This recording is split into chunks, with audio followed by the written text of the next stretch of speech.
निर्जला एकादशी वर्षर सबुठारु बड़ एकादशी बा एकादशीर राजा। एही व्रत करिबा द्वारा 24 एकादशी करिवार फल मिली थाए।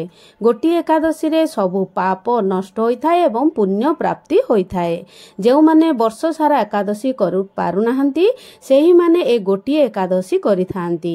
ए एकादशी रे जल एवं खाद्य वर्जन करा जाई अछि।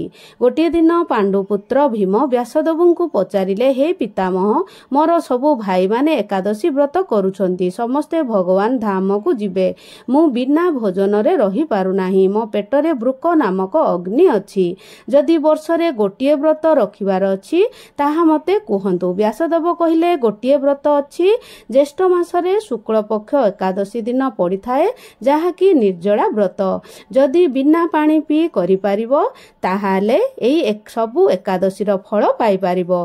भीम एही एकादशी करिथिले तेणु एही एकादशी रो व्रत भीमसेनी एकादशी बोली कुहा जाय थाए। एही वर्ष 6 एवं 7 तारिख 2 दिन एकादशी पड़ुअछि तेणु आमे 2 दिन भितरे गोटिए दिन रखि